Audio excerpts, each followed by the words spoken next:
बोल बाके बिहारी लाल की जय, बोल राधा रानी सरकार की जय। जब विश्व पितामह ने भगवान के समीप अपने प्राणों का जब त्याग कर दिया, भीष्म पितामह को मोक्ष प्राप्त हो गया। आज द्वारिकाधीश पांडवों के शोक का पितामह भीष्म के द्वारा निराकरण करवा करके जब अपने प्रिय भक्त भीम के अंतिम मनोरथ को पूर्ण इन्होंने जब कर दिया, तो उसके बाद फिर जो है पांडवों से जब द्वारिका जाने की अनुमति इन्होंने प्राप्त करी और द्वारिका की ओर इन्होंने प्रस्थान किया। अनेकों देशों में इन्होंने भ्रमण किया। जब द्वारिका की ओर ये प्रस्थान कर रहे थे, अनेकों देशों में भ्रमण करते हुए आज भगवान जो है जब द्वारिका में पधारे, उस द्वारिका में रहने वाले जितने भी इनके भक्त थे, जितने भी मनुष्य वहां विराजमान थे, आज जो है भगवान को द्वारिका में आया हुआ देख करके इन सब को जो है बड़ा आनंद प्राप्त हो, क्योंकि आज बहुत समय व्यतीत हो चुका था भगवान को गए हुए भीष्म पितामह का उद्धार करने के लिए, पांडवों की तरफ से युद्ध भूमि में लड़ने के लिए। आज काफी समय के बाद द्वारिका में भगवान का आगमन हुआ, तो उनके आगमन के आने से सभी लोग बड़ा आनंद का उत्सव मना रहे थे। आज भगवान का द्वारिका में आने पर नगर वासियों ने विशेष रूप से आज भगवान का जो है सम्मान किया, और भगवान का सम्मान करते हुए जितने भी पूर्ववासी थे, ये सब भगवान के दर्शन करने के लिए एक एक करके आज जो है प्रभु के दर्शन कर रहे हैं। जब सबने पूर्ववासियों ने, नगरवासियों ने भगवान के आगमन पर जब उनके दर्शन कर लिए, बड़ा आनंद इन पूर्ववासियों को प्राप्त हुआ कि आज इतने वर्षों के बाद हमको द्वारिकाधीश के दर्शन करने का शुभ अवसर जो है प्राप्त हुआ। आज हम बड़े धन्य हो गए। हमने तो अपने मन में सोचा तक नहीं था कि भगवान फिर दोबारा इस द्वारिका में आकर के आज हमको जो है दर्शन दें। हम बड़े धन्य हो गए, आज भगवान का हमको जो है दर्शन प्राप्त हो गया। तब भगवान से सौनक आदि ऋषि पूछने लगे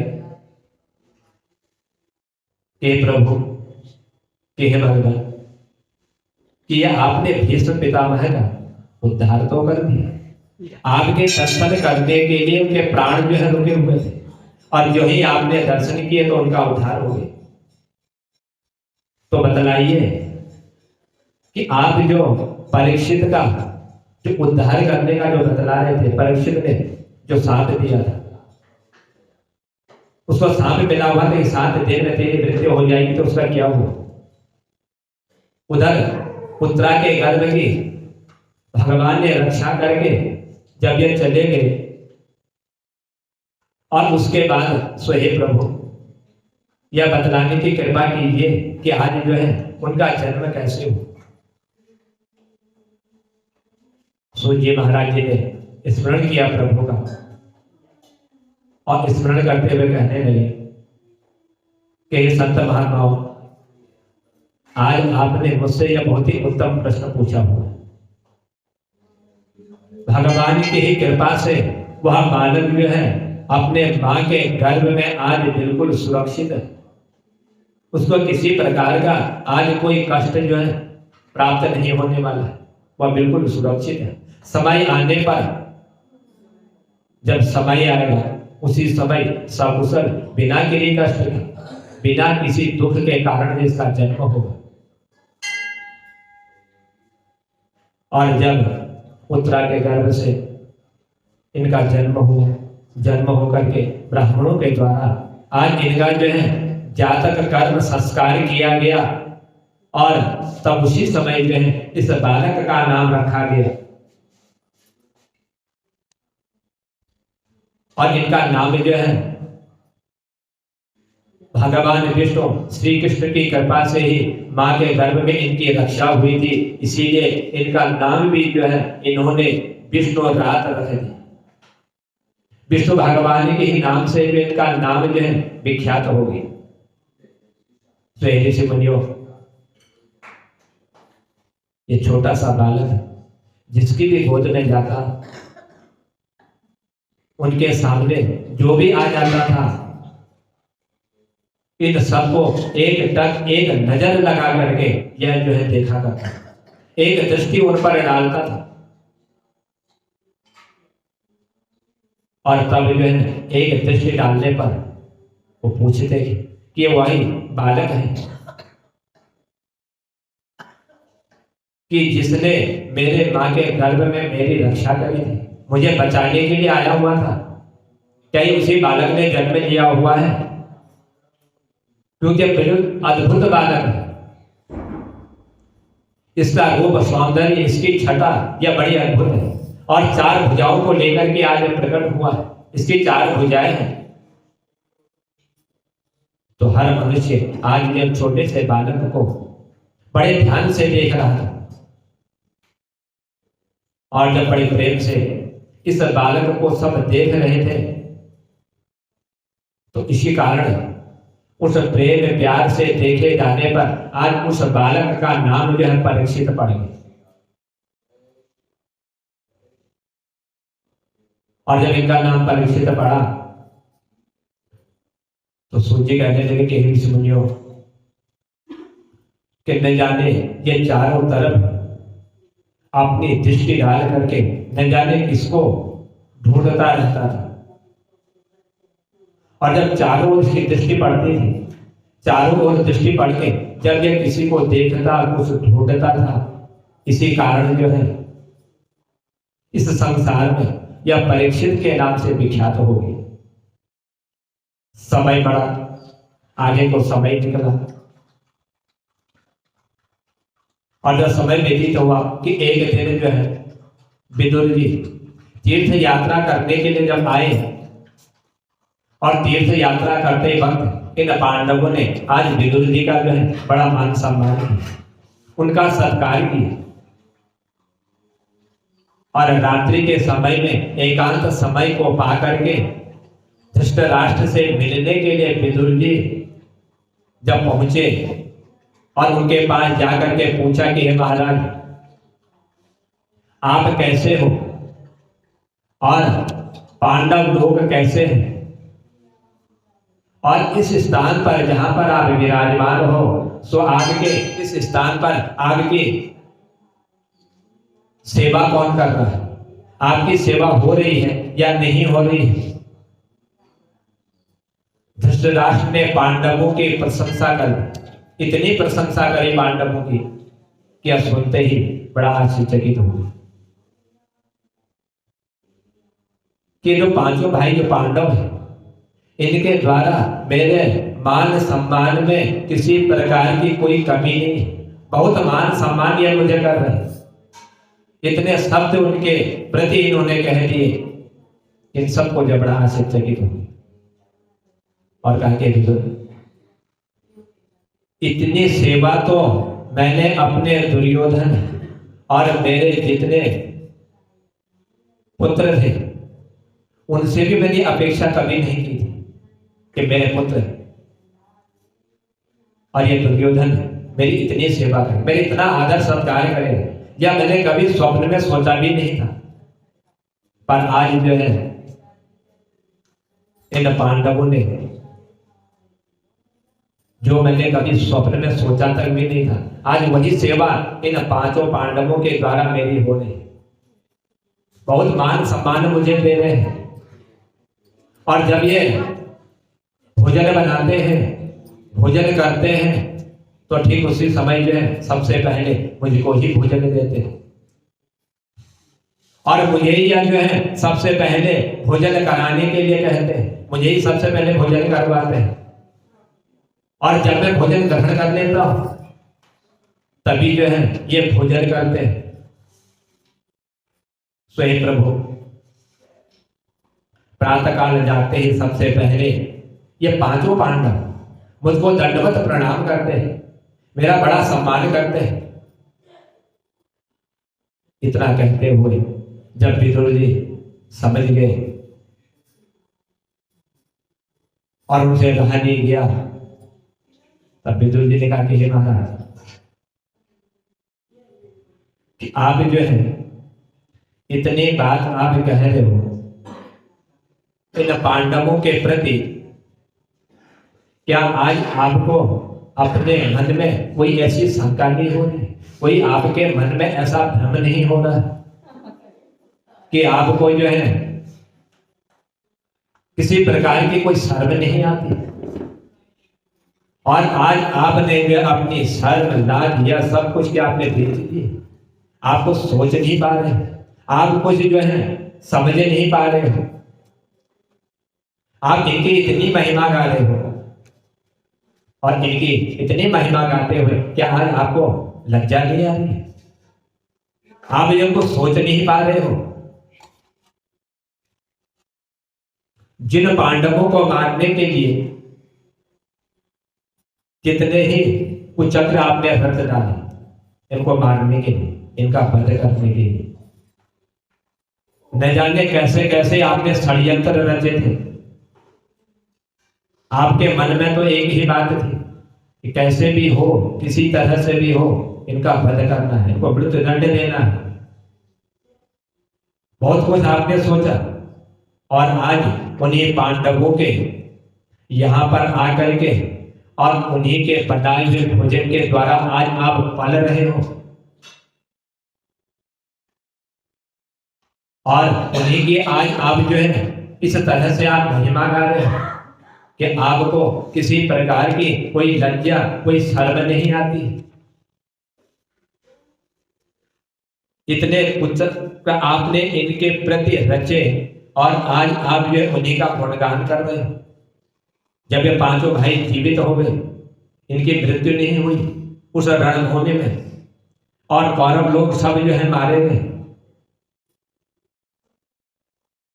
तो कहने लगे कि हे विदुर जी, आपको धिक्कार है। आपके ऐसे जीवन की, जिस जीवन में आपने इन पांचों पांडवों को मारने के लिए न जाने कौन से कुचक्र आपने रच डाले और आज उनके शिविर में आकर के आज उन्हीं का बखान कर रहे हो, उन्हीं के गुणगान कर रहे हो। क्या आपके उस कुचक्र को रचने को कोई जानता नहीं है? क्या किसी को यह मालूम नहीं है? तब धृतराष्ट्र कहने लगे कि हे विदुर, तो आप ही बतलाओ कि अब मैं जाऊं तो जाऊं कहां, मैं किस जगह पर जाऊं, क्या करूं, आप मुझे बतलाइए। विदुर जी कहने लगे यदि आपको चलना है तो मेरे साथ चलिए, मैं आपको लेकर के जाता हूं। और इतना कहते हुए तुरंत ही उसी समय, रात्रि के समय, धृतराष्ट्र गांधारी को लेकर के विदुर जी के अपने साथ लेकर के उनके उस शिविर से, महल से ये सब बाहर निकले और बाहर निकल करके अपने शास्त्रों के नियम के अनुसार आज प्रातः काल जब पांडवों ने जागते ही इन सबको दंडवत प्रणाम करने के लिए उस भवन में प्रवेश किया जहां पर यह रात्रि के समय में विश्राम कर रहे थे, क्योंकि इनका एक ही कर्म था कि प्रातः काल उठ करके पहले अपने से बड़ों को दंडवत प्रणाम करना और प्रणाम करने के लिए उसी भवन में पहुंचे जहां पर रात्रि में इनको विश्राम के लिए ठहराया हुआ था। तो देखा कि आज उस भवन में कोई भी नहीं है जहां पर इनको विश्राम के लिए जगह दी हुई थी। तब संजय से पूछने लगा और पूछते हुए इन्होंने कहा कि मुझे कोई मालूम नहीं है, मुझे पता नहीं है, न जाने ये कहां चले गए, मुझे कुछ भी मालूम नहीं है। बहुत ढूंढा, हर जगह, हर कमरे में पहुंच गए उस महल के कि आखिर इस रात्रि में ये सब कहां चले गए। लेकिन ढूंढने पर जब कोई इनका पता नहीं चला तब युधिष्ठिर ने बड़े दुखी हुए और दुखी होकर के मन में विचार किया कि न जाने हम लोगों से क्या अपराध बन गया, हमने ऐसा कौन सा अपराध कर दिया कि आज ये बिना बताए जो है हमारी इस महल से चले गए। इन्होंने हमें एक बार बतलाया नहीं। जिनको हम अपने से पहले भोजन कराते थे, जिनको हम मान सम्मान देते थे और जिनके प्रति हमने कभी कोई बुरे शब्दों का उपयोग नहीं किया, और आज वह बिना बताए हमको चले गए। ऐसा कौन सा हमने अपराध कर दिया, कौन सी बात हमने कह दी जो आज विदुर जी, जिनको हम ताऊ के नाम से जानते थे, सबसे बड़े थे, आज हमने जो है ऐसी कौन सी बात कह दी जो उनको बुरी लग गई और रातों रात जो इस महल से चले गए। और बिना बताए, बिना हमको संदेश दिए हुए कि हम जा रहे हैं, यहां तक उन्होंने हमसे नहीं कहा और रातों रात जो है यहां से निकल गए। और ऐसे निकले कि न जाने उन्होंने हमारी कौन सी चोरी कर दी है और पकड़े जाए तो हमको दंड मिल जाए। इस तरह से आज महल से वो भाग गए। और इस महल से रातों रात जाने पर यही आज उनका अपराध बन चुका है, यही अपराध उन्होंने आज कर दिया। उसी समय जब ये मन में सोच रहे थे, विचार कर रहे थे, देवर्षि नारद मुनि अपनी वीणा को बजाते हुए तुरंत प्रकट हो गए और प्रकट होकर के धर्मराज को समझाने लगे। कहा देवर्षि नारद मुनि ने कि हे राजा, आप दुखी मत होइए, आप दुख मत कीजिए, आप चिंता मत कीजिए, आप इस दुख के शोक में आप मत डूबिए।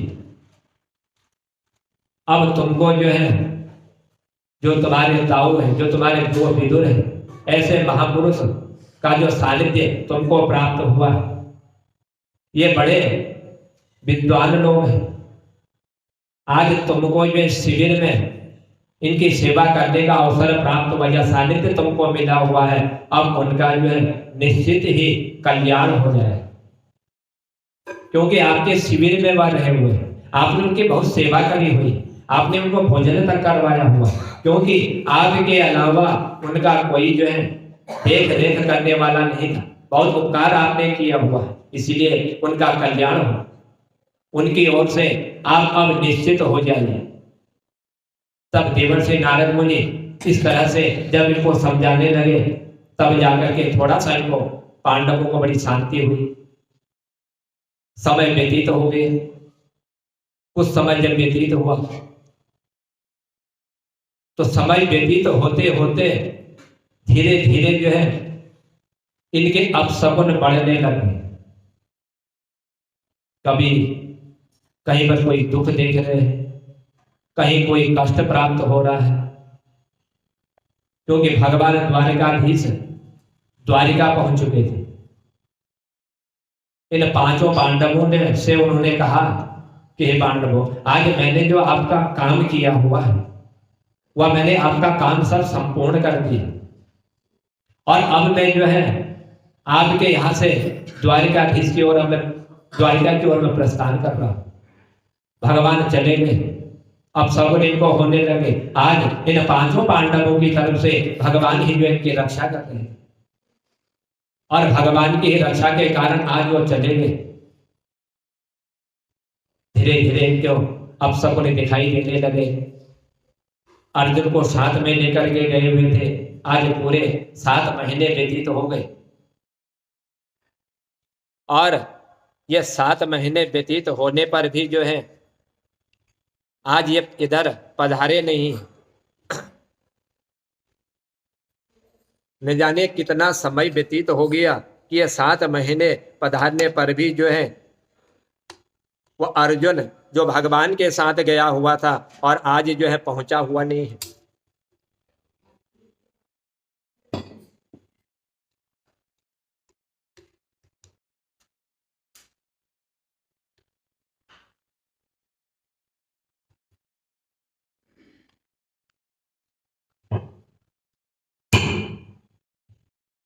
और जब काफी समय व्यतीत हो गया, जब अर्जुन नहीं आया और अर्जुन के नहाने पर इनको और चिंता होने लगी।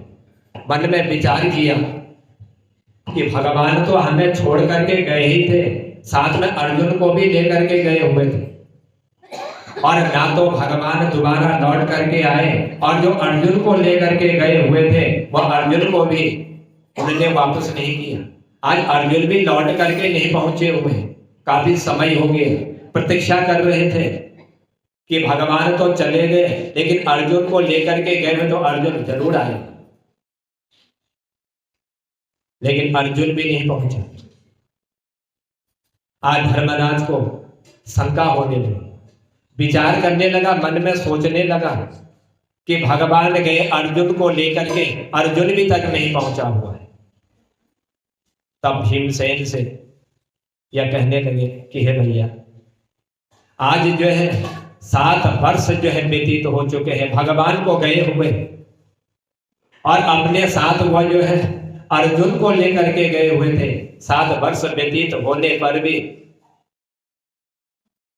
न जाने ऐसी कौन सी बात हो गई कि इतना समय आज उन्होंने लगा दिया, और 7 वर्ष व्यतीत होने पर भी लौट करके नहीं आए, न अर्जुन आए, ना ही उनका कोई संदेश यहाँ पहुंचा हुआ है, कोई संदेश तक उन्होंने नहीं दिया। हमने ऐसी कौन सी भूल कर ली, हम भाइयों में से आज ऐसी कौन सी गलती हो गई, कौन सा हमने अपराध कर दिया जो अर्जुन ने एक संदेश देने के लिए भी हमारे प्रति को सोचा तक नहीं, उस मन में विचार नहीं किया। ऐसा हमारा कौन सा अपराध हो गया। एक से एक अपशगुन इनको होने लगा, और जितने भी अपशगुन हो रहे थे ये सारे अपशगुन जो है इनको एक बहुत बड़े अरिष्ट का जो है संकेत दे रहे थे। और अपशगुन को देख करके ऐसा लग रहा था कि न जाने अब जो है इनको ऐसा कौन सा कष्ट होगा, कौन सा दुख होगा,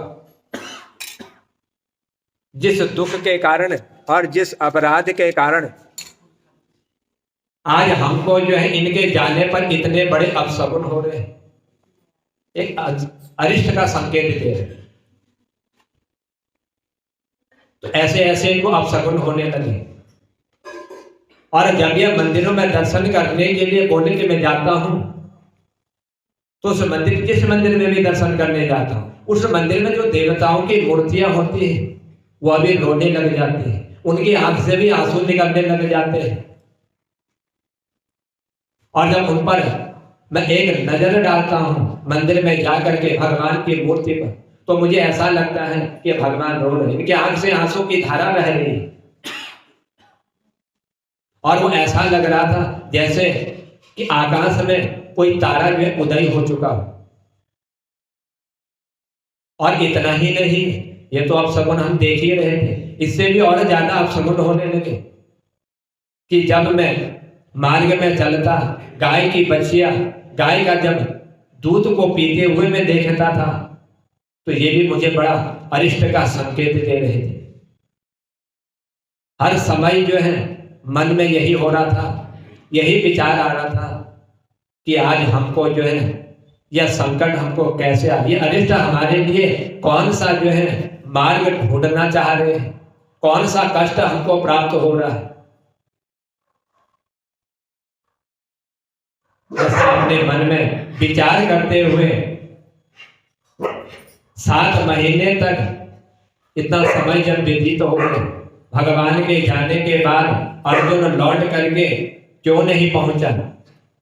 यदि उसको आना नहीं था, वापस ही यहाँ एक संदेश तो दे दिया होता, जिससे कि हमको जो है शांति हो जाती। हम अपने मन में इतना दुख तो नहीं सहते, ये अपशगुन तो हमको नहीं होते। उन्होंने इतना तक नहीं सोचा कि मेरे भाई को कितना कष्ट हो रहा होगा, कितना दुख हो रहा होगा मेरे न जाने पर, मुझे एक संदेश देना चाहिए, एक सूचना में उनको दे देता। लेकिन उन्होंने इतना तक नहीं सोचा, हमारे साथ रहे, हमारे साथ खाया। और आज भगवान जब द्वारिका चले गए, अपने साथ अर्जुन को लेकर के गए, न जाने भगवान ने अर्जुन की बुद्धि कैसी कर दी। कि हमारा एक पल भर के लिए भी आज अर्जुन को जो है ध्यान नहीं आया। ये सब पांचों पांडव ये भाई मिलकर के आपस में चर्चा कर रहे थे, विचार कर रहे थे कि बहुत अपशगुन हो रहे हैं, बहुत अनिष्ट हमको हो रहा है। और अर्जुन ने एक पल भर के लिए भी हमारे प्रति जो है अपने मन में कोई विचार तक नहीं किया, कुछ सोचा तक नहीं। अर्जुन ने आपस में पांचों भाई ऐसी वार्तालाप कर रहे थे, अर्जुन के बारे में सोच रहे थे कि आया नहीं अभी तक, 7 दिन हो गए हैं। तो सोचते सोचते अचानक जो है अर्जुन सामने विराजमान हो गए।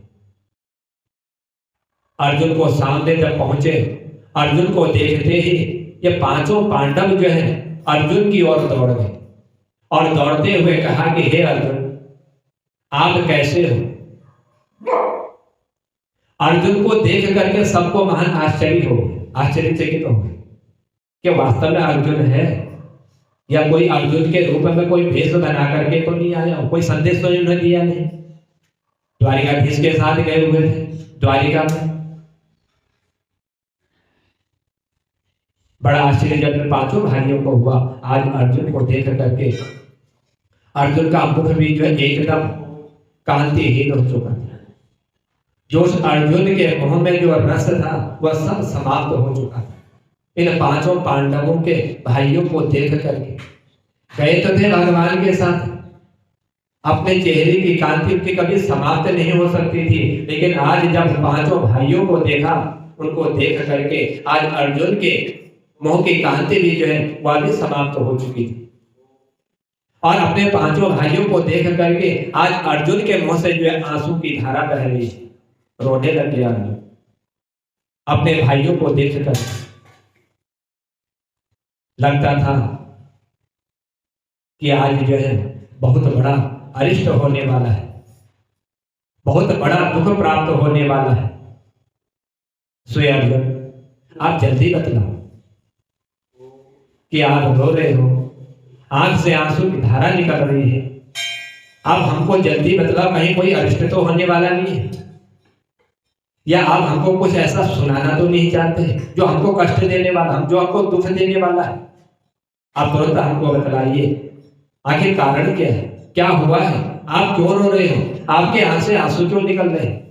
कुछ तो इसका कारण होगा, आपके रोने का कुछ तो कारण, बिना जब आप रो रहे हो बिना कारण के आप रो नहीं सकते। पांचों पांडवों को चिंता होगी अर्जुन के रोने पर। पूछ लिया कि अर्जुन तुरंत बतला क्या हुआ या क्या होने वाला है, क्योंकि तुम्हारे आंखों से आंसू को देख करके आज हमको लग रहा है कि हम पांचों पांडवों के ऊपर कोई अरिष्ट आने वाला, कोई दुख आने वाला, कोई कष्ट आने वाला है। और तुम्हारा ये जो चेहरा है, जिस कांतिमान चेहरे को लेकर के तुम यहाँ से भगवान के साथ द्वारिका में पधारे हुए थे, आज तुम्हारे उस मुख की कांति जो है या छेड़ कैसे हो गई या समाप्त कैसे हो गई? क्या आज उस द्वारिका में जाकर के भगवान के साथ जब तुम यहाँ से गए, वहां जाकर के तुमसे कोई पाप तो नहीं हो गया, कोई तुमने पाप तो नहीं कर दिया? तुमने वहां पर जाकर के किसी गाय को तो नहीं मार डाला, किसी गाय का वध तो नहीं कर दिया? तुमने ऐसा कौन सा पाप किया?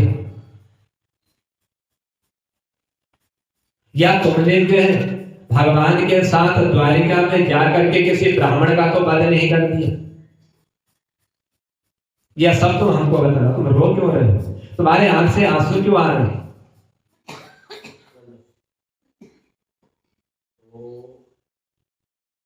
जिस तरीके से वृद्ध बालक की उपस्थिति में उनको खिलाए बिना चुपचाप उनके सामने अकेले तुमने जो है कहीं भोजन तो नहीं किया, बड़ों को तुमने नहीं खिलाया, बालकों को तुमने नहीं भोजन कराया, इन सबको छोड़ करके कहीं तुमने उस द्वारिका में सबसे पहले भोजन तो नहीं कर दिया? क्योंकि शास्त्र कहता है पहले बड़ों का मान सम्मान होना चाहिए, बालकों का मान सम्मान होना चाहिए, क्योंकि वृद्ध और बालक ये दोनों एक समान होते हैं। क्या तुमने ये अपराध कर दिया? इनको भोजन ना दे करके तुमने स्वयं इनसे पहले भोजन तो नहीं कर दिया। अनेकों बातें अपने मन में सोच रहे, क्योंकि मंदिर गए थे, भगवान की मूर्ति से आंखों से आंसू निकल रहे। गाय की बछिया दूध पी रही तो उसमें भी इन्होंने अपशकुन देख लिया, दुख हो गया। इसीलिए अर्जुन से पांचों पांडवों को, भाइयों को आज पूछना पड़ा। और यह है अर्जुन, यदि आपने उस द्वारिका में जाकर के कोई पाप नहीं किया, किसी गाय ब्राह्मण इनका वध नहीं किया, और अपना भोजन करने से पहले आपने अपने बड़ों का मान सम्मान, उनको भोजन कराई, बालकों को भोजन कराई, या फिर आपने ऐसा कोई और पाप तो नहीं कर दिया वहां पर जिसके कारण आज आप इतना जो है चिंतित हो रहे, आप रो रहे हो? क्या आप जो है भगवान के उस द्वारिका में पहुंच करके जो अतिथि लोग आते थे उनका मान सम्मान करना आपने क्या वहां पर छोड़ दिया? आप उसमें जो है असमर्थ तो नहीं हो गए? और तुमने जो प्रतिज्ञा ली थी, जो प्रण किया था, क्या आज तुम्हारा वह प्रण कहीं समाप्त तो नहीं हुआ? तुम्हारा प्रण कहीं छेड़ तो नहीं हो गया? आखिर बात क्या है? यह सब तुम हमको बतलाओ, तुम्हारे रोने का कारण क्या है? हम लोगों को बड़ी चिंता हो रही है। हम ये जानना चाहते हैं कि तुमने आज कौन सा अपराध कर दिया भगवान के साथ उस द्वारिका में जाकर। 7 दिन के बाद तुम लौट करके आए, एक संदेश तो तुमने हमें नहीं दिया। तुमने कभी ये तक नहीं सोचा 7 दिनों में कि मेरे ये भाई लोग जो हैं कहीं को कष्ट तो नहीं हो रहा होगा, कहीं दुख तो नहीं हो रहा होगा? एक संदेश तक तुम नहीं भेज पाए, और आज आए आकर के जब हम तुमसे मिलने के लिए आ रहे हैं तो तुम रोने लगी। तो बतलाओ क्या बात हो गई? तुम्हारा मुख आज जो है कांतिहीन कैसे हो चुका है? द्वारिका में इतने दिन रह करके आए हो, क्या उस द्वारिका में जिनसे भी तुम मिले थे क्या ये सब सकुशल है? क्या इनको कोई कष्ट तो नहीं है? कि जिस प्रभु ने हम पांचों की रक्षा करी थी उस रणभूमि में हमारी तरफ से जो सेवक बन करके आए हुए थे, और इस अर्जुन का रथ इन्होंने चलाया हुआ था, क्या वह भगवान को आज जो है किसी प्रकार का कोई कष्ट तो नहीं है? वह प्रसन्न है या नहीं है? उनके साथ रहने वाले सब लोग सुखी हैं या नहीं है? और वहां पूर्व में रहने वाले जितने भी यदुवंशी हैं, इन यदुवंशियों को किसी प्रकार का कोई कष्ट तो नहीं है, कोई दुख तो नहीं है? या भगवान ने इतने समय व्यतीत करने के बाद जब द्वारिका में पहुंचे तो इनसे कुछ कहा तो नहीं जिसके कारण इनको दुख हुआ हो? और उस दुख के कारण आज आप जो है हम पांचों भाई के समीप आप रो रहे हो।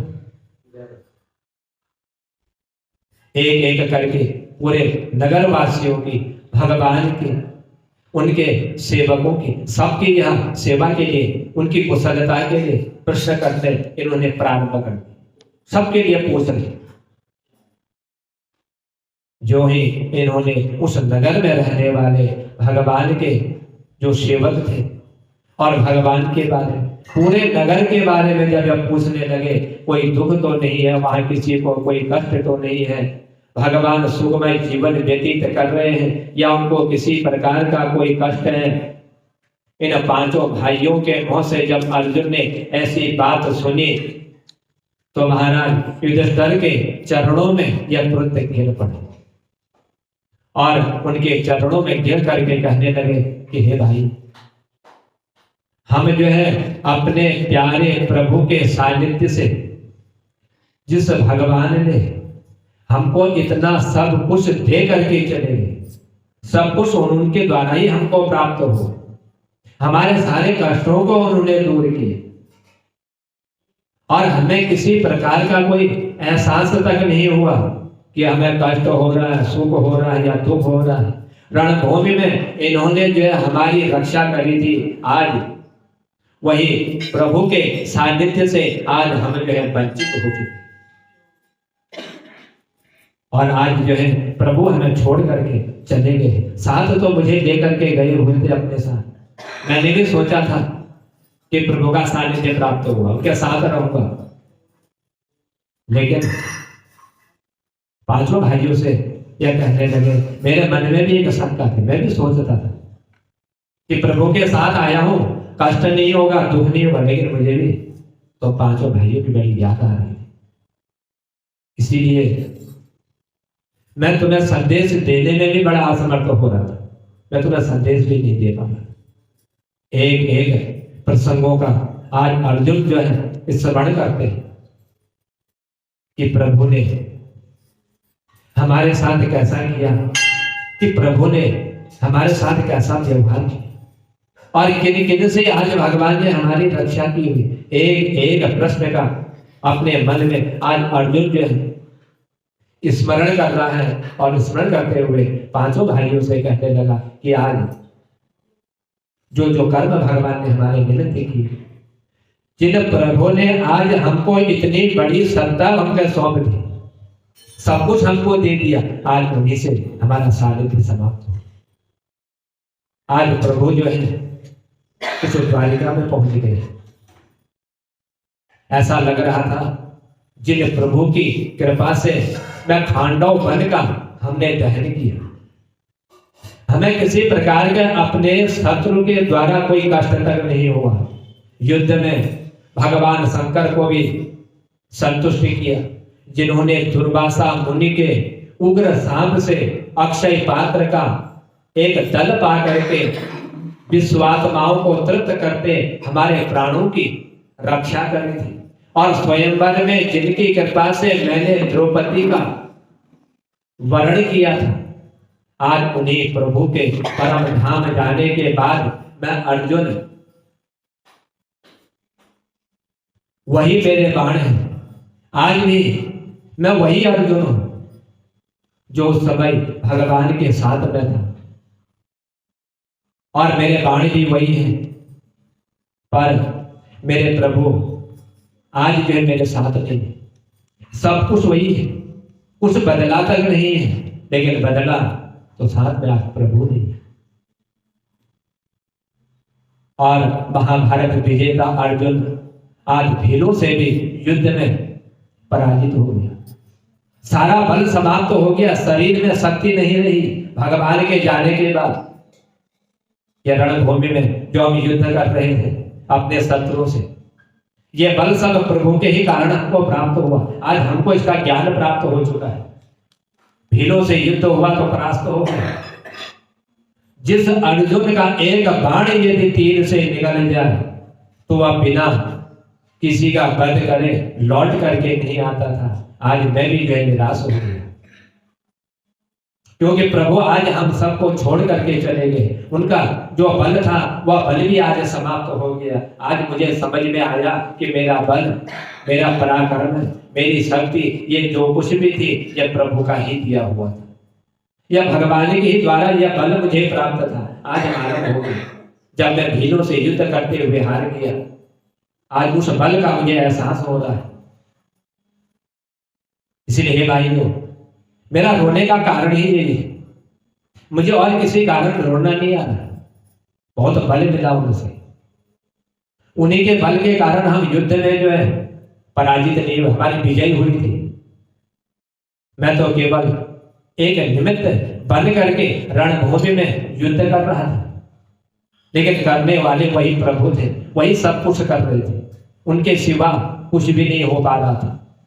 यदुवंश के संहार का जब पूरा प्रसंग अर्जुन ने विस्तार पूर्वक सुनाया तो कुंती मैया ने जब ये सुना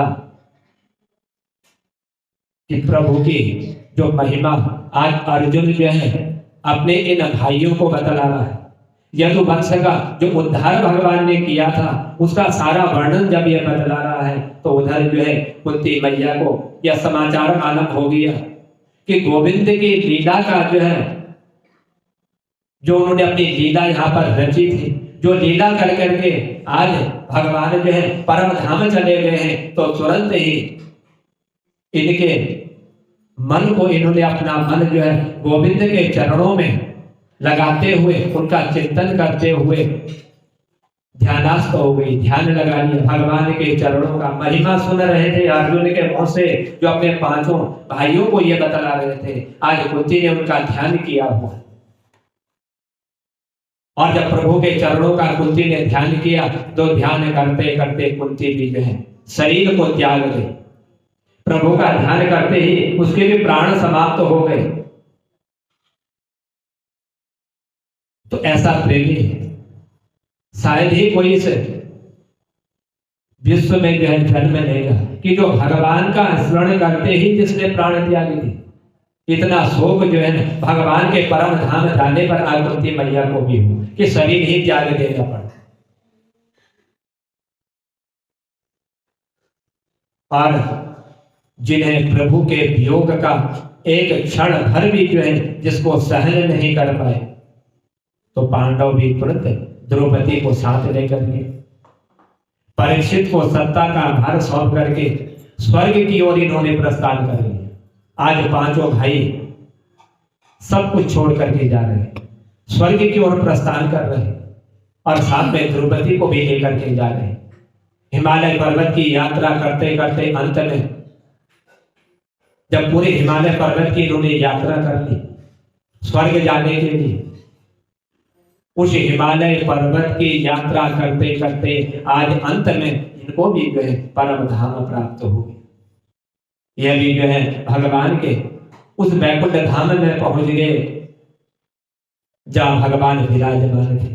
आज पांचों भाई द्रौपदी को साथ लेकर के यह भी जो है परम धाम को प्राप्त हो गए। तो हे महाराज, परीक्षित ने अपनी सत्ता को तो संभाला कि पांचों भाई तो चले गए सत्ता सौंप करके। तो एक बार विचार किया परीक्षित ने कि आज तक इस सत्ता को संभालने वाले पांचों थे, अब ये सारा भार मेरे ऊपर आ चुका है, अब अकेला मैं ही हूं इस सत्ता को संभालने वाला। लेकिन जाकर के थोड़ा देख करके आओ कि इस मेरे इस नगर में जो प्रजा है वो प्रजा क्या कर रही है, उनकी व्यवस्था क्या है, वह सुखी है या दुखी है, जाकर के देख के आओ। अपने बुजुर्गों अनुभवी मंत्रियों को साथ लेकर के आज महाराज परीक्षित जो है नगर भ्रमण के लिए निकले हुए। तो भ्रमण करते करते सबसे पहले अपने पूर्वजों की प्रशंसा सुनने को मिलेगी। मार्ग में निकल रहे हैं, जहां भी जा रहे हैं, जहां भी रुक रहे हैं, तो इनके बुजुर्गों की प्रशंसा हो रही है। एक जगह जब परीक्षित पहुंचे तो एक ऐसा दृश्य देखा कि गाय बछड़े ये आंसू बहा रहे हैं, गाय भी रो रही है, उनका बछड़ा भी रो रहा है। ये दोनों जो है मार्ग में रोते हुए जा रहे हैं। और एक ऐसा निर्दयी है जिनके कारण ये दोनों रो रहे हैं, वो इनके पीछे पड़ा हुआ है। तो उनको पीछे आया हुआ देख करके आज गौ माता उसका बछड़ा जो है ये दोनों रो रहे हैं, आंख से आंसू निकल रहे हैं। दोनों अपने सुख और दुख की बात जो है एक दूसरे को सुना रहे हैं। गाय बछड़े को अपना सुख दुख बतला रही है और वही बछड़ा उस गाय को अपना सुख और दुख बतला रहा है। जब सुख आता है तो आंख से आंसू की धारा बंद हो जाती है, और जब दुख का प्रसंग आता है तो ये दोनों फिर से रोने लग जाते हैं। गाय बछड़े दोनों आज रो रहे। बछड़ा कहता है कि हे मां, कि शायद मुझे मालूम है कि आप क्यों रो रहे हो, आपके रोने का कारण क्या है कि मेरे 3 पैर टूट चुके हैं और एक पैर मेरा बचा हुआ, एक पैर से मैं चल रही हूं, 3 पैर नहीं है। तुम इसलिए रो रही हो क्योंकि 4 पैर होते चलने में तुम्हें सुविधा होती, किसी प्रकार का कष्ट नहीं होता। 3 पैर तुम्हारे समाप्त हो चुके हैं, एक पैर से चल रही हो, इसीलिए तुम रो रही हो कि प्रभु हमें छोड़ करके चले गए। परम धाम आज भगवान विराजमान हो गए हैं और 3 पैरों से दुखी होकर के एक पैर से चल करके आज तुम रो रही हो, तुम विलाप कर रही हो। इस बछड़े के और उस गाय का जो आपस में संवाद चल रहा था, एक दूसरे को अपना कष्ट बतला रहे थे। 3 पैर समाप्त हो गई, 1 पैर बचा हुआ है। तो बछड़ा मां से कहता है किसी कारण तुम्हें दुख हो रहा है, और दूसरा भगवान चले गए परम धाम को, तुम गायों को छोड़ करके, हमको छोड़ करके, और एक ये दुख के कारण भी तुम रो रही हो। ये सब दोनों की बातें हो रही थी। उधर जो है परीक्षित भ्रमण के लिए निकले हुए थे। इन दोनों गाय और उनके बछड़े की यह सारी बात जो है आज परीक्षित ने सुन ली, और जब सुना तो आज परीक्षित को जो है क्रोध आ गया। परीक्षित क्रोधित हो गए, और क्रोधित होकर के नेत्र से आंसू ऐसे बह रहे हैं जैसे अंगारे आंख से निकल रहे हैं।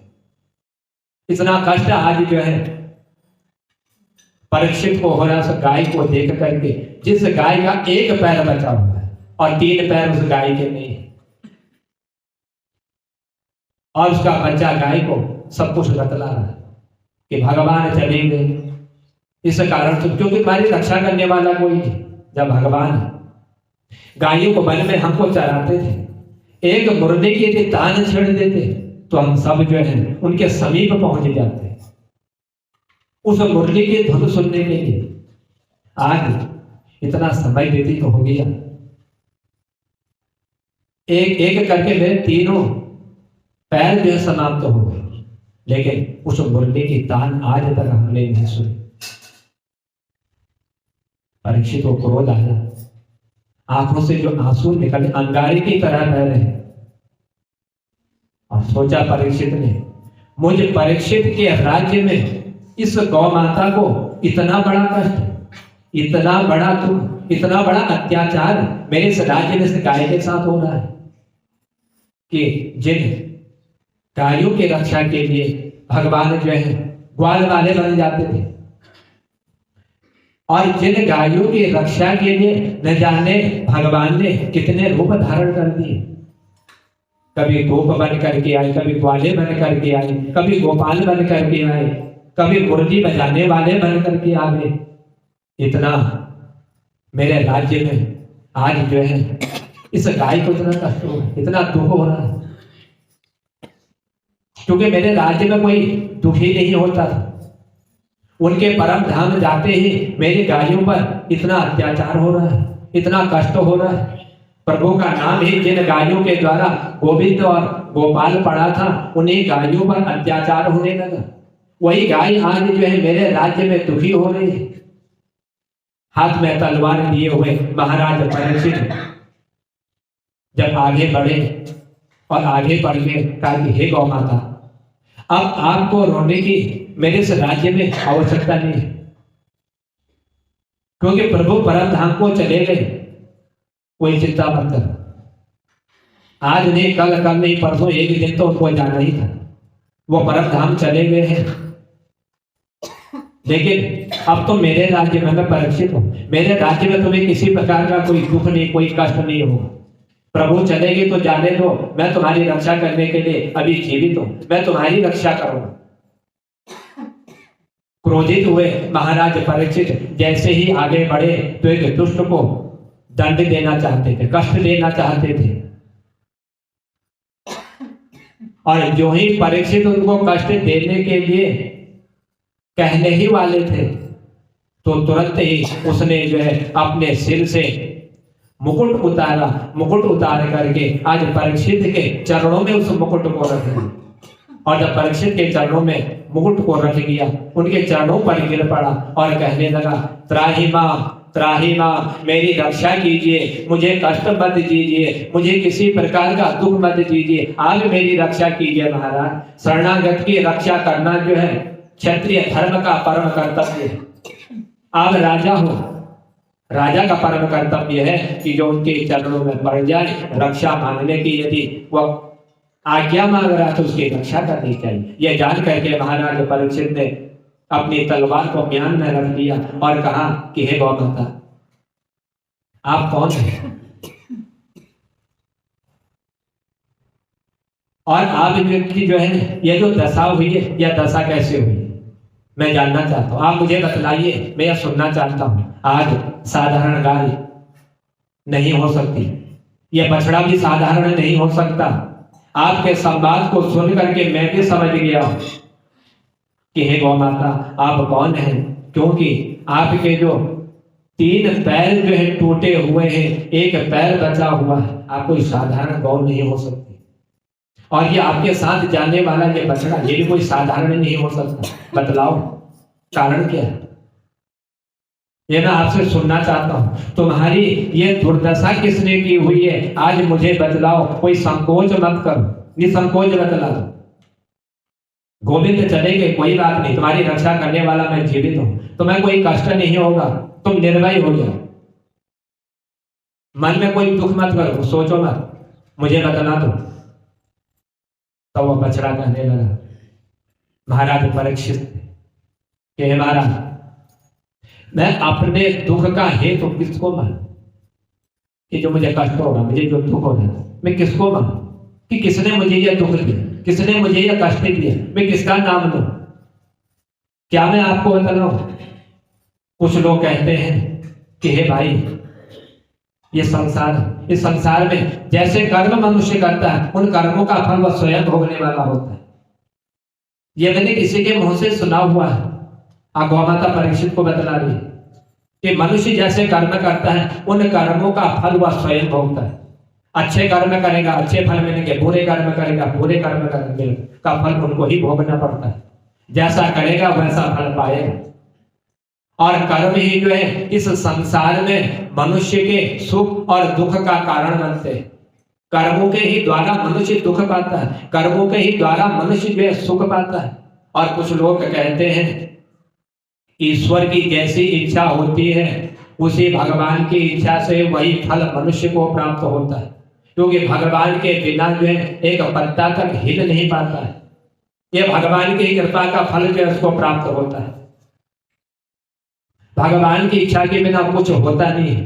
और कुछ लोग ये कहते हैं कि जब ग्रहों की स्थिति, उनकी जो गति होती है वो अनुकूल हो जाती है, तो तब जाकर के सुख और दुख वह मनुष्य जो है भोगने वाला होता है। यह ग्रहों के हिसाब से भी मनुष्य दुख भोगता है।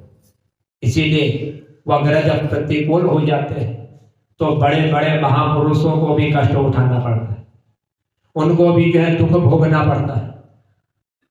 भगवान राम को 14 वर्ष का वनवास हुआ, ये सब भगवान की कृपा से हुआ। उसमें भगवान श्री राम को भी जो है ग्रहों की दशा अनुकूल चल रही थी, जो 14 वर्ष का जो है वनवास भोगना पड़ा। इसलिए बड़े बड़े विद्वान महात्मा कोई भी जो है ग्रहों से नहीं बच पाता। इसलिए हे भाई मेरी समझ में नहीं आता और मुझे नहीं लगता कि मैं अपने दुख का किसी को दोष दो। कर्म मैंने किए हुए तो दोष दूसरे को नहीं दे सकता। यदि मैंने ऐसे कर्म नहीं किए होते तो मैं दूसरे को दोष दे देता। जैसा कर्म मनुष्य करता है उन कर्मों का फल जो है वही पाने वाला होता है। अब आप ही बतलाइए महाराज, मैं किसको दोष दूं? अंत में अपने इस दुर्दशा का दोषी मैं किसको मानूं कि मेरी यह दशा किसने करी हुई है? 3 पैर समाप्त हो गए, 1 पैर बचा हुआ, किसको दोष दूं? किससे कहूं? हो सकता है मैंने अपने पूर्व जन्म में ऐसे कोई कर्म किए होंगे जिन कर्मों का फल आज मुझे इस जन्म में भोगने को प्राप्त हो रहा है। वह जन्म नहीं सुधार पाई, इस जन्म में आज उसका फल भोग रहा हूं। और यदि ये जन्म भी नहीं सुधार पाया तो आने वाले जन्म में फिर मुझे जो है कहीं न कहीं कष्ट अवश्य प्राप्त होगा। इसलिए महाराज अब मैं किसको अपना दोषी बतलाऊं? मैं किससे कहूं कि उस व्यक्ति ने आकर के मुझे यह कष्ट दिए और उस व्यक्ति ने आज मेरी यह दशा की हुई है, मैं किसको बतलाऊं? तब महाराज उस गौ माता की ऐसी बात सुन करके परीक्षित ने कहा कि अब आप जो है शांत हो जाए। अब मैं आपके मुंह से अब ज्यादा कुछ जो है सुनना नहीं चाहता। मैं पहचान गया, मैं समझ गया हूं कि आपकी यह दशा जो है किसने की हुई है। वह कौन है जिसने आपको इस दशा में आपको छोड़ दिया? आप कोई साधारण गाय नहीं, मैं पहले ही यह कह चुका हूं। आपकी जब ऐसी दशा हुई है तो आप कोई साधारण नहीं हो सकते। इसलिए अब मैं समझ गया हूं, मेरी समझ में सब कुछ आ चुका है कि आप जो है साक्षात धर्म है और धर्म की आज मेरे राज्य में ऐसी दशा होने का सब समझ गया हूं। क्योंकि पापी को तो पाप का फल मिलता ही है। जो पापी होता है, जो पाप कर्म करता है, उस पाप कर्म का फल तो उसे भोगना ही पड़ता है, चाहे वो इस जन्म में भोगे या उस जन्म में भोगे। लेकिन पाप की चर्चा करने वाला भी पाप का भागीदार हो जाता है। यदि कोई पाप कर रहा है, उस पाप के यदि कोई दूसरा व्यक्ति उसकी चर्चा करके किसी दूसरे को बतला देता है तो वह भी पापी हो जाता है, और जो तीसरा व्यक्ति उसको सुन रहा है वह सुनने वाला भी पापी हो जाता है। ये तीनों पापी हो जाता है। पाप करने वाला, पाप करने वाले की चर्चा करने वाला और पाप की चर्चा को श्रवण करने वाला, ये तीनों जो है पापी होते हैं। इनको भी अपने पाप कर्म का फल भोगना पड़ता है। और इसीलिए आपने किसी को के दोष की चर्चा अपने मुंह से नहीं करी कि मैं किसको दोषी समझूं, किसको दोषी मानूं, किसने मेरी यह दशा करी। आपने अपने मुंह से यह कुछ भी नहीं कहा, किसी को दोष नहीं दिया। स्वयं उस पाप के भागी के दोषी आपने स्वयं अपने को बनाया हुआ। इसीलिए आप साक्षात धर्म है। गौ माता साक्षात इस पृथ्वी का भार जो है ग्रहण करती है, जिनका भार उतारने के लिए प्रभु आए थे, सो हे गौ माता। पर अब लीला उनके समाप्त हो गई। अपनी लीला को समाप्त करके इस धरती के पाप को उतार करके आज वह परम धाम चले गए। इसीलिए उनके वियोग में आज मैं दुखी हो रही हूं। यदि प्रभु होते तो मुझे यह दुख नहीं होता, मुझे यह कष्ट नहीं होता। परम धाम चले गए, हम सबको ऐसे ही छोड़ करके। कुछ बतलाया तक नहीं, कुछ कहा तक नहीं, यहाँ तक गोविंद थे और पहुंच गए परम धाम। इसीलिए आज मैं बड़ी दुखी हूं। मुझे उनका वियोग का कारण दुख हो रहा है। वह चले गए हमको छोड़ करके, यही मुझे दुख हो रहा है। पर ये जो धृत है, जो चांडाल है, जो ऐसा कर्म करता है, जो तुम दोनों के पीछे पड़ा हुआ है, जो तुम्हारी जिसने ऐसी दशा की हुई है, यह समझ में नहीं आता। मैं यह समझ नहीं पाता हूं। इसीलिए तेरा परिचय जो कुछ भी है वह तूने अपना परिचय तो मुझे दे दिया, तूने बतला तो दिया। तब वह चरणों में गिर करके कहने लगा कि हे महाराज, आप सुनना चाहते हो कि मैं कौन हूं और मेरी यह दशा कैसे हुई, और भगवान परम धाम को जाकर के हमको किस दीन अवस्था में मुझे छोड़ करके गए। उस समय मेरी क्या स्थिति थी, एक बार भगवान ने मुझसे पूछा तक नहीं। मालूम है भगवान ने पाप का संहार करने के लिए इस पृथ्वी पर अवतरित हुए, पापियों का संहार किया। जितने भी पापी थे सबको मार करके परम धाम मोक्ष को प्राप्त किया। और उनके वियोग से आज मैं दुखी हो रही हूं। लेकिन दुख का कारण उनका वियोग है, उनके चले जाने का है। लेकिन जो मेरी यह दशा की हुई है महाराज, आप सुनना चाहते हो कि मेरी दशा ऐसी किसने करी। यदि भगवान होते इस पृथ्वी पर तो आज मेरी यह दशा नहीं होती, परम धाम चले गए, तभी मेरी यह दशा हुई। तो भगवान जो है पापियों का संहार करने वाले हैं। इसीलिए कहना मैं कलयुग हूं। परीक्षित ने कहा कि ठीक है, तो तुम कलयुग हो, मेरे राज्य की सीमा में प्रवेश करने का तुम्हें यह साहस कैसे हुआ, तो मेरे राज्य में कैसे पहुंचे? क्योंकि मेरे इस राज्य में कलयुग प्रवेश नहीं कर सकता। सारी कहानी तुमने बतला दी। तुम्हारी दशा को देख करके मुझे भी दुख प्राप्त हुआ। मेरे आंखों से आंसू निकले हुआ जो है ऐसे निकल रहे थे कि अग्नि की ज्वाला थी। लेकिन आज तुमने अपना परिचय दे दिया और मेरे राज्य में कलयुग प्रवेश नहीं कर सकता, और तुम कैसे मेरे राज्य में पहुंचे, और तुम्हारा साहस कैसे हुआ, यह बल तुम्हें कैसे प्राप्त हुआ? कलयुग कह जाएगा कि हमारा मैं जो है ये तुम्हें बतलाए, मैं तुम्हें बतलाना ही चाह रहा था कि जिस राज्य की आप बात कर रहे हो यह राज्य भी आपका नहीं है। आपको मालूम होना चाहिए, आपको ज्ञान होना चाहिए कि राज्य आपका नहीं है। आज आप अपने से राज्य की बात कर रहे हो, ये तो पांचों पांडवों ने आपको सौंप करके गए हुए। जब भगवान परम धाम को चले गए, पांचों भाई परम धाम चले गए, तो मैं सत्ता सौंप करके गए होंगे कि आपका जो है कहीं पर भी कोई अधिकार नहीं। और यदि आपका 7 द्वीपों में इस पृथ्वी पर एक छत्र यदि आपका साम्राज्य है, तो बतलाइए मैं जाऊंगा। अब मुझे जगह दे दीजिए। सब जगह आप जो है धनुष बाण लिए दिखाई देते, जहां भी देखता हूं वह आप ही दिखाई देते। शरण में आ गया हूं कि महाराज मुझे स्थान बतला दीजिए। जो स्थान आप बतला दोगे मैं वहीं पर जाऊंगा, उसी स्थान पर मैं जाऊंगा। कृपया करके आप मुझे वह स्थान बतलाने की कृपा कीजिए। मैं कलयुग, आप कह रहे पूरा राज्य मेरा है, तो मुझे एक तो स्थान बतला दीजिए। आप गोविंद चले गए, पांचों पांडव चले गए, सत्ता तो मैं सौंप करके, और पूरा राज्य हर जगह जहां मेरी दृष्टि जाती है, जहां भी देखता हूं वहां पर आप धनुष बाण लेकर के खड़े रहते हो। तो जाऊं कहां, कौन सी जगह मेरे लिए? आप मुझे वह जगह बतला दीजिए। जो जगह आप बतलाओगे मैं वहीं पर जो है निवास करने वाला हूँगा। आप मुझे जगह तो दे दीजिए। इस तरह से वह कलयुग जो है आज महाराज परीक्षित से अपने रहने का स्थान जो है मांग रहा है। तो आज की कथा को यहीं पर विश्राम देते हुए कल जो इस राजा परीक्षित की कथा आगे को श्रवण करेंगे। बोल बांके बिहारी लाल की, बोल राधा रानी सरकार की, बोल साचे दरबार की जय।